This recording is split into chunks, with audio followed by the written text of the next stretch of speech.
Perth వేదికగా నేడు India Australia మధ్య ప్రతిష్టాత్మకమైన బార్డర్ గవాస్కర్ ట్రోఫీ ప్రారంభం కానుంది. ఆసీస్లో గత 2 సిరీస్లు గెలిచినా ప్రస్తుతం ఎలాంటి అంచనాలు లేకుండా బరిలోకి దిగుతుంది. స్వదేశంలో అనుకూల పరిస్థితుల్లో ఆడుతున్న ఆస్ట్రేలియాను ఓడించడం మన జట్టుకు పెనుసవాలే. కంగారు జట్టు ప్రతీకారం తీర్చుకోవాలంటే పట్టుదలతో ఉంది. సొంత గడ్డపై న్యూజిలాండ్ చేతిలో వైట్ వాష్ అయిన టీమిండియాకు తప్పక గెలవాల్సిన సిరీస్ కావడంతో తీవ్ర ఒత్తిడి ఉంటుంది అనడంలో ఎలాంటి సందేహం లేదు. మరోవైపు స్వదేశంలో అనుకూల పరిస్థితుల్లో ఆడుతున్న ఆస్ట్రేలియాను ఓడించడం మన జట్టుకు పెనుసవాలే. కంగారూ జట్టు ఎలాగైనా సిరీస్ గెలిచి ప్రతీకారం తీర్చుకోవాలనే పట్టుదలతో ఉంది. ఇక ఈ సిరీస్లో ఆస్ట్రేలియాపై 4 మ్యాచ్ల్లో గెలిస్తేనే టీమిండియా ఛాంపియన్స్ ట్రోఫీ ఫైనల్ చేరనుంది. ఒక్క మ్యాచ్ ఓడినా ఛాంపియన్స్ ట్రోఫీపై ఆశలు వదులుకోవాల్సిందే. మరి ఇంత హై ప్రెషర్ సిరీస్లో టీమిండియా ఎలా రాణిస్తుందో చూడాలి.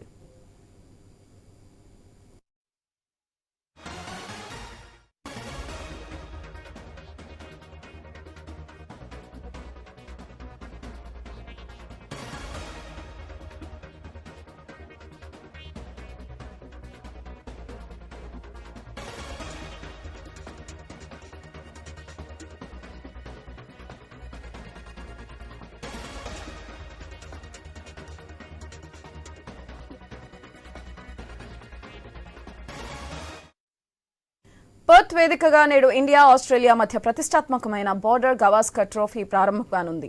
ఆసీస్లో గత 2 సిరీస్లు గెలిచినా ప్రస్తుతం ఎలాంటి అంచనాలు లేకుండా బరిలోకి దిగుతుంది. స్వదేశంలో అనుకూల పరిస్థితుల్లో ఆడుతున్న ఆస్ట్రేలియాను ఓడించడం మన జట్టుకు పెనుసవాలే. కంగారూ జట్టు ప్రతీకారం తీర్చుకోవాలనే పట్టుదలతో ఉంది. సొంత గడ్డపై న్యూజిలాండ్ చేతిలో వైట్ వాష్ అయిన టీమిండియాకు తప్పక గెలవాల్సిన సిరీస్ కావడంతో తీవ్ర ఒత్తిడి ఉంటుంది అనడంలో ఎలాంటి సందేహం లేదు. మరోవైపు స్వదేశంలో అనుకూల పరిస్థితుల్లో ఆడుతున్న ఆస్ట్రేలియాను ఓడించడం మన జట్టుకు పెనుసవాలే. కంగారూ జట్టు ఎలాగైనా సిరీస్ గెలిచి ప్రతీకారం తీర్చుకోవాలనే పట్టుదలతో ఉంది.